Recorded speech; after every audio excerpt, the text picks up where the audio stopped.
Bismillah, salam tout le monde. Aujourd'hui, je vais vous raconter une histoire vraie, une histoire documentée, une histoire vérifiable, une histoire que malheureusement on n'apprend nulle part. Une histoire que les banques, très clairement, auraient préféré que l'on ne connaisse jamais. Alors ce n'est pas du tout une théorie du complot, ce n'est pas une rumeur, c'est pas une légende urbaine, c'est une affaire judiciaire réelle qui a existé, qui a été jugée et puis soigneusement enterrée. Cette histoire s'est déroulée aux États-Unis, à la fin des années 60.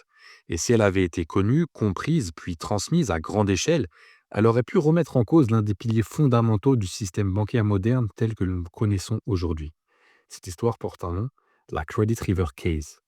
Pour bien la comprendre, il faut accepter une chose dès le départ. Il faut, pendant quelques minutes, oublier tout ce que l'on croit savoir sur les banques, oublier ce que l'on pense savoir sur les prêts immobiliers, oublier même ce que l'on croit savoir sur l'argent, sur la monnaie. Car cette affaire ne remet pas seulement en cause un contrat, elle remet en cause une croyance collective, une croyance si profondément ancrée qu'elle est presque jamais interrogée. Nous sommes dans le Minnesota, dans une petite localité appelée Credit River, un endroit ordinaire, une Amérique ordinaire, pas une grande ville financière, pas Wall Street, pas New York, un endroit calme, rural, presque insignifiant sur la carte. Et c'est dans cet endroit que vit un homme tout aussi ordinaire. Il s'appelle Jerome Daly. Jérôme Daly n'est pas un militant, il n'est pas économiste, il n'est pas juriste de renom, il ne cherche pas à renverser le système bancaire. Il ne se présente pas du tout comme un révolutionnaire. Lui, il veut simplement acheter une maison. Et comme des millions de personnes avant lui et comme des millions après lui, il se rend donc dans une banque locale.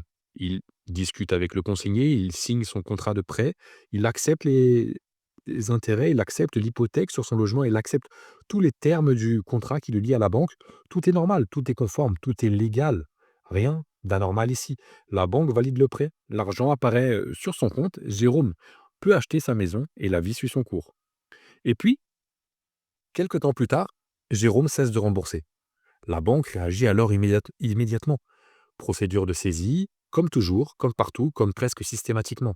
Dans cette histoire, dans ce genre d'histoire, l'issue est connue à l'avance. La banque gagne toujours, l'emprunteur perd, la maison finit par être saisie. C'est toujours la même chose. Mais cette fois-ci, quelque chose de différent va se produire. Jérôme Daly décide de ne pas se taire. Il décide de ne pas accepter le scénario écrit d'avance. Il décide de se défendre, tout seul, contre la banque. Il ne nie rien. Il ne nie pas avoir signé un contrat avec cette banque. Il ne nie pas avoir reçu l'argent. Il ne nie pas l'existence du prêt. Il ne cherche pas à jouer sur des vices de forme, des vices de procédure. Il pose simplement une question. Une seule. Une question dérangeante, une question que personne n'avait encore jamais posée à sa banque. Mais d'où vient exactement l'argent que vous m'avez prêté? Pas moralement, pas philosophiquement, pas spirituellement. Non, juridiquement. Est-ce que cet argent existait réellement dans les réserves de la banque avant la signature du contrat? Ou bien a-t-il été créé au moment du prêt? Pour la majorité des gens, cette question paraît absurde, voire stupide. Évidemment que la banque avait l'argent, pense-t-on. C'est une banque. Et pourtant, cette question est explosive, parce qu'elle touche à un point que le système préfère garder invisible. L'affaire arrive donc devant un juge de district, un juge ordinaire, pas un idéologue, pas un activiste, un magistrat local chargé d'appliquer le droit. Et au cours du procès, la banque est contrainte de répondre. Sous serment, noir sur blanc, devant un jury. Interdit de se parjurer, impossible de mentir. Et c'est là que l'impossible se produit. La banque reconnaît officiellement que l'argent prêté n'existait pas auparavant, qu'il ne provenait pas de dépôts existants, qu'il n'avait pas été transféré depuis un autre compte ou qu'il n'avait pas été économisé, stocké, accumulé.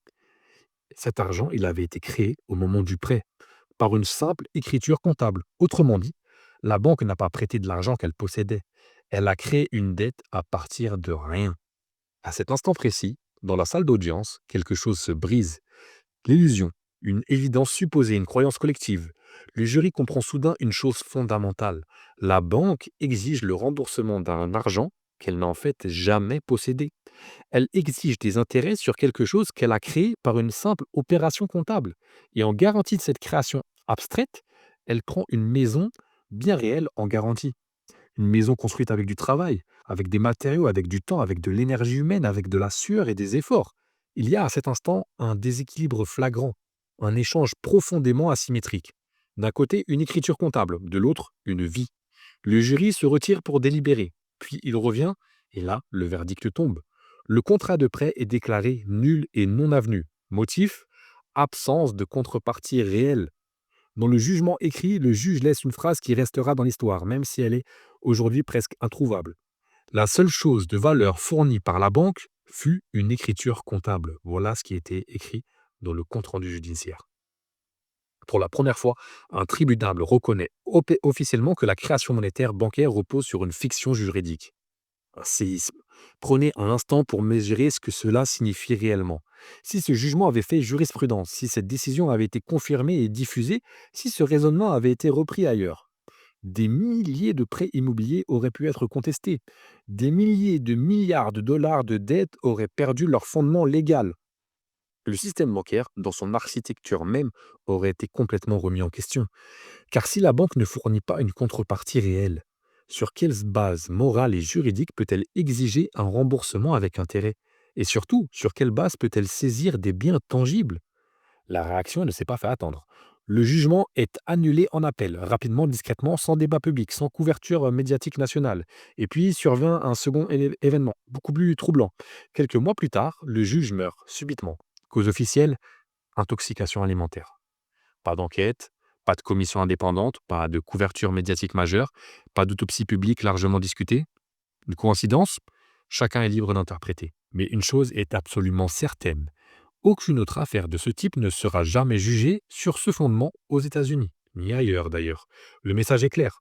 Alors, que nous apprend réellement cette histoire? Premièrement, que les banques ne prêtent pas de l'argent qu'elles possèdent. Deuxièmement, qu'elles créent la monnaie au moment du crédit. Troisièmement, qu'en échange de cette création abstraite, elles exigent des biens réels. Quatrièmement, que tout le système repose sur un privilège juridique, pas sur une réalité économique. Et enfin, que ceux qui remettent ce privilège en question dérangent profondément. Si ces révélations vous mettent mal à l'aise, c'est normal. Le malaise est un signe de lucidité, un signe que quelque chose mérite d'être interrogé plus profondément. Et c'est précisément pour approfondir ce type de réflexion que j'ai écrit le livre Bitcoin est-il obligatoire en islam? C'est un livre gratuit, sans inscription, sans souscription, sans email, sans marketing. Je demande absolument rien en échange. Vous avez le lien dans la description. Vous pouvez télécharger ce petit livre d'une soixantaine de pages qui vous donnera une vision globale de la monnaie en islam, du rôle que joue la monnaie en islam et son histoire et ainsi que le rôle que Bitcoin peut jouer dans ce contexte-là. Donc n'hésitez pas, il se liera à peine une demi-journée et il vous apportera, je pense, énormément. Donc n'hésitez pas à le télécharger. Et donc justement, Bitcoin dans tout ça, cette affaire montre exactement ce que Bitcoin corrige structurellement. Pas de création arbitraire à partir de rien, pas de dette perpétuelle imposée par un intermédiaire, pas d'intérêt exigé sur une création abstraite. Une création monétaire liée à un travail réel, voilà ce que nous avons avec le Bitcoin. Une transparence vérifiable, des règles connues à l'avance et une limite claire. Le Bitcoin ne promet pas le paradis monétaire, il ne supprime pas tous les problèmes humains, il ne rend pas les hommes justes comme ça, par magie, mais il retire au moins le privilège fondamental qui permet l'injustice monétaire à grande échelle. Il retire le privilège vraiment disproportionné de création monétaire accordé aux entités bancaires. La Credit River Case n'a jamais été réfutée, elle n'a jamais été démontée juridiquement, elle n'a jamais été invalidée sur le fond, elle a simplement été enterrée, elle n'est simplement pas partagée et pas apprise. Et si aujourd'hui encore vous n'en aviez jamais entendu parler, ce n'est certainement pas un hasard.